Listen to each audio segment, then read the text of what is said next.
우리 하나님 말씀 함께 보도록 하겠습니다. 오늘 역대기하 제12장 1절부터 16절 말씀입니다. 우리 한 절씩 교독하고요. 나머지는 마지막은 합독하도록 하겠습니다. 르호보암은 왕위가 튼튼해지고 세력이 커지자 주님의 율법을 저버렸다. 온 이스라엘도 그를 본받게 되었다. 그들이 주님께 범죄한 결과로 르호보암 왕이 즉위한 지 5년째 되던 해에 이집트의 시삭 왕이 예루살렘을 치러 올라왔다. 그는 병거 1200대, 기병 6만 명, 거기에다가 이루 헤아릴 수 없이 많은 리비아와 숲과 에티오피아 군대를 끌고 이집트에서 쳐들어왔다. 시삭은 유대 지방의 요새 성읍들을 점령하고 예루살렘까지 진군하여 왔다. 그때 유다 지도자들이 시삭에 쫓겨 예루살렘에 모여 있었는데 스마야 예언자가 르호보암과 지도자들을 찾아와서 말하였다. 주님께서 이렇게 말씀하십니다. 너희가 나를 버렸으니 나도 너희를 버려 시삭의 손에 내주겠다. 그러자 이스라엘 지도자들과 왕은 자신들의 잘못을 뉘우치고 주님께서는 공의로우십니다 하고 고백하였다. 주님께서는 그들이 이렇게 잘못을 뉘우치는 것을 보시고 다시 스마야에게 말씀을 내리셨다. 이렇게 잘못을 뉘우치니 내가 그들을 멸하지는 않겠으나 그들이 구원을 받기는 해도 아주 가까스로 구원을 받게 하겠다. 내가 내 분노를 시삭을 시켜서 예루살렘에 다 쏟지는 않겠으나 그들이 시삭의 종이 되어 보아야 나를 섬기는 것과 세상 나라를 섬기는 것이 어떻게 다른지 깨닫게 될 것이다. 이집트의 시삭 왕이 예루살렘을 치러 올라와서 주님의 성전 보물과 왕실 보물을 하나도 남기지 않고 다 털어갔다. 솔로몬이 만든 금방패들도 가져갔다. 그래서 르호보암 왕은 금방패 대신에 놋방패들을 만들어서 대궐문을 지키는 경호 책임자들에게 주었다. 왕이 주님의 성전에 들어갈 때마다 경호원들은 그 놋방패를 들고 가서 경호하다가 다시 경호실로 가져오곤 하였다. 르호보암 왕이 잘못을 뉘우쳤기 때문에 주님께서는 그에게서 진노를 거두시고 그를 완전히 멸하지는 않으셨다. 그래서 유다 나라는 형편이 좋아졌다. 이렇게 하여 르호보암 왕은 예루살렘에서 세력을 굳혀 왕의 직무를 수행하였다. 르호보암이 왕이 올랐을 때에 그는 41살이었다. 그는 주님께서 이스라엘 모든 지파 가운데서 택하여 당신의 이름을 두신 도성 예루살렘에서 17년간 다스렸다. 르호보암의 어머니 나아만은 암몬 사람이다. 르호보암은 주님의 뜻을 찾는 일에 마음을 쓰지 않고 악한 일을 하였다. 르호보암의 행적은 처음부터 끝까지 스마야 예언자의 역사책과 잇도 선견자의 역사책에 기록되어 있다. 르호보암과 여로보암은 사는 날 동안 그들은 늘 싸웠다. 르호보암이 죽어서 다윗성에 안장되자 그의 아들 아비야가 그의 뒤를 이어 왕이 되었다. 아멘.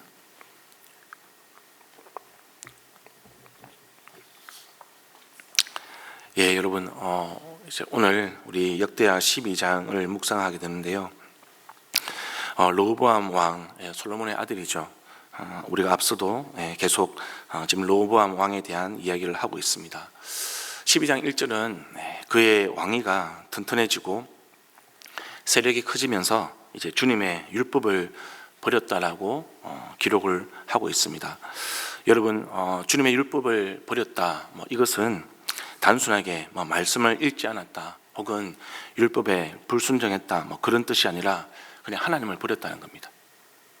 르호보암은 하나님을 버렸습니다. 르호보암 왕은 더 이상 하나님을 섬기거나 의지하지 않게 되었습니다. 왜 그렇습니까?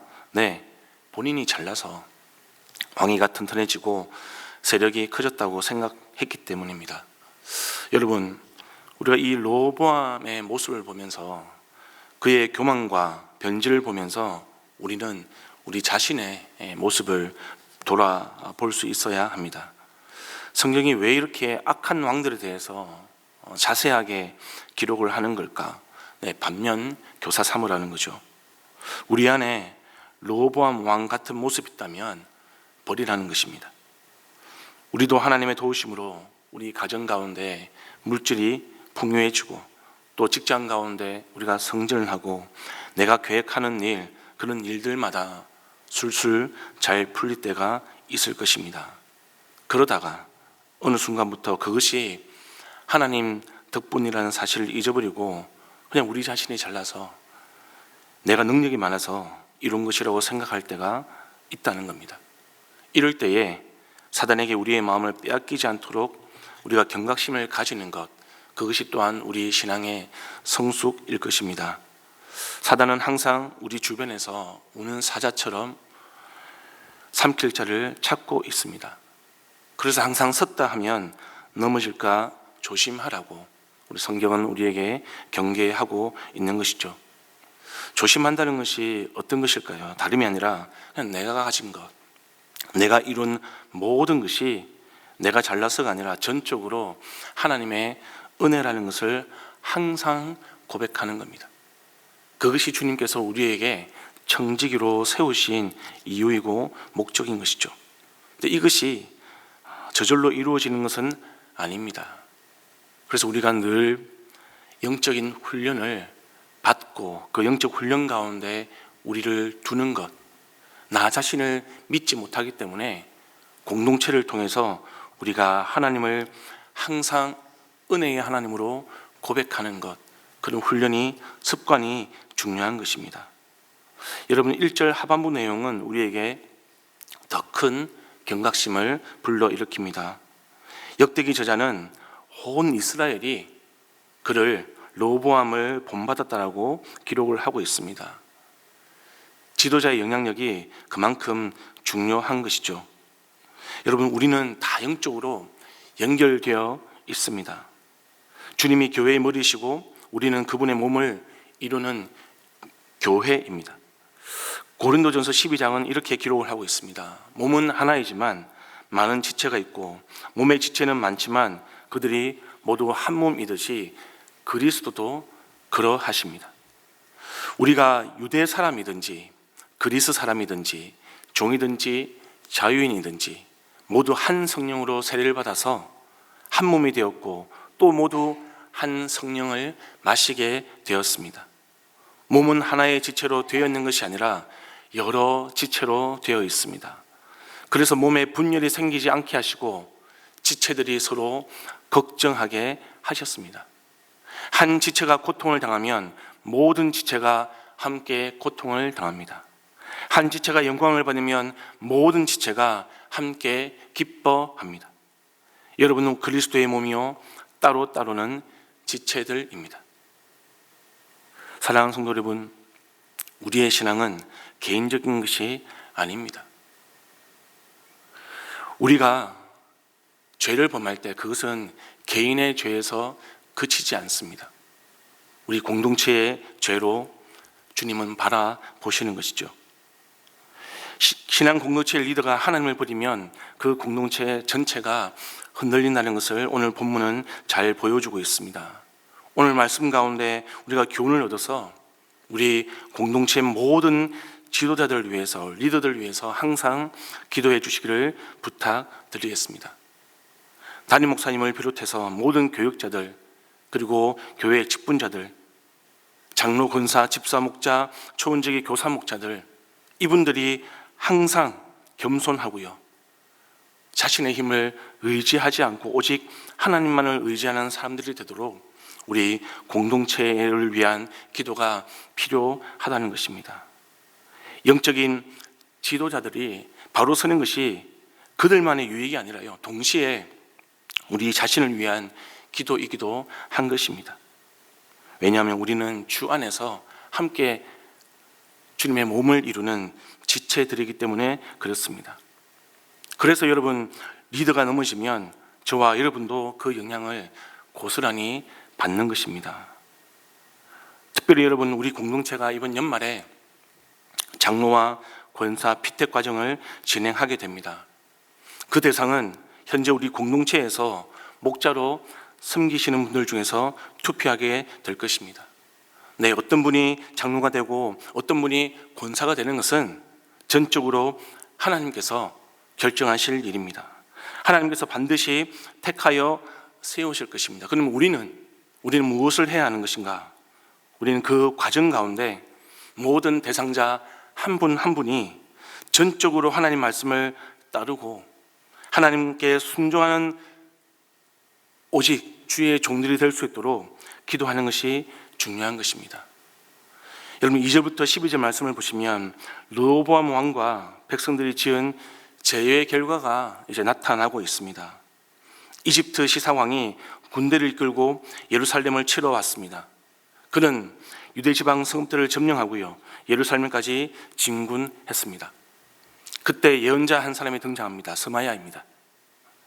그는 와서 르호보암 왕과 지도자들을 찾아와서 예언을 합니다.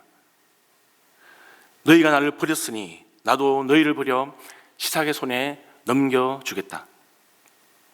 여러분, 하나님이 왜 예언자 스마야를 보내시는 겁니까? 왜 그로 하여금 징벌을 예언하도록 하시는 걸까요? 네, 이스라엘 백성들의 죄를 깨닫게 하시기 위해서입니다. 그러나 그것만이 목적이 아닙니다. 더 중요한 이유는 그들이 회개하고 돌아올 수 있도록 기회를 다시 한번 주시는 것이죠.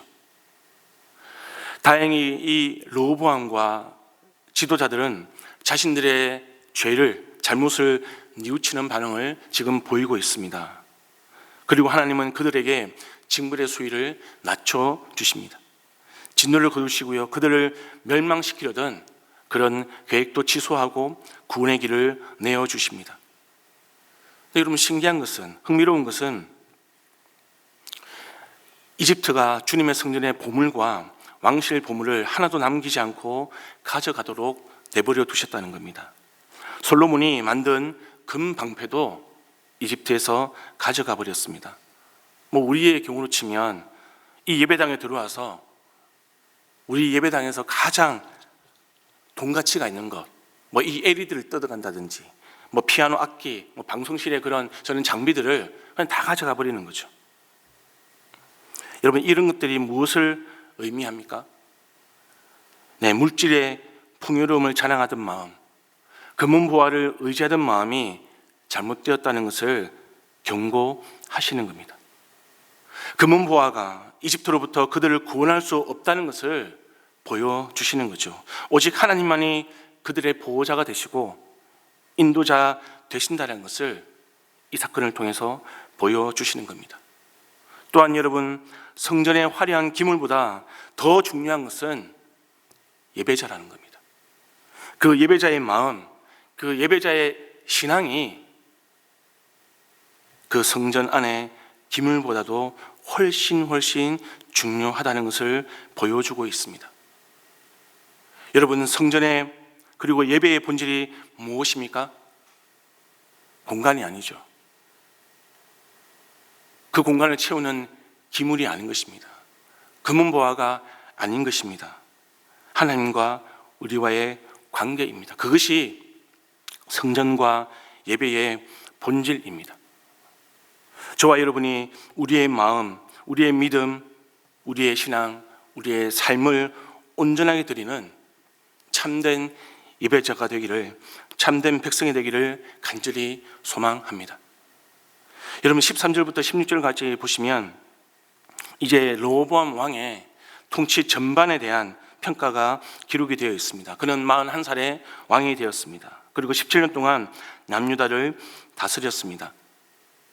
네, 여러분, 41살에 왕이 되고 17년 동안 남유다를 다스렸다는 것, 그것이 중요한 것이 아니라는 거죠.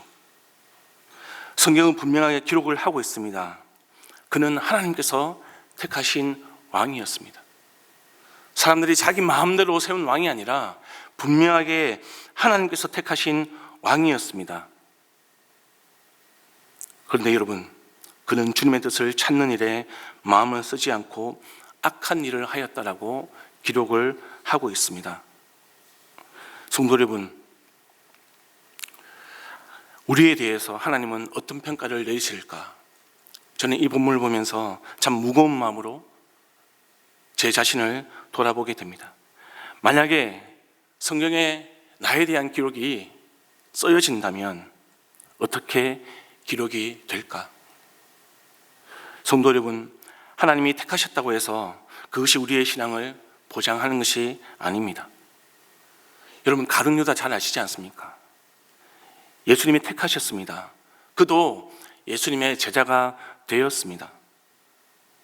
그런데 여러분, 결국 그는 멸망의 길을 택하였던 거죠.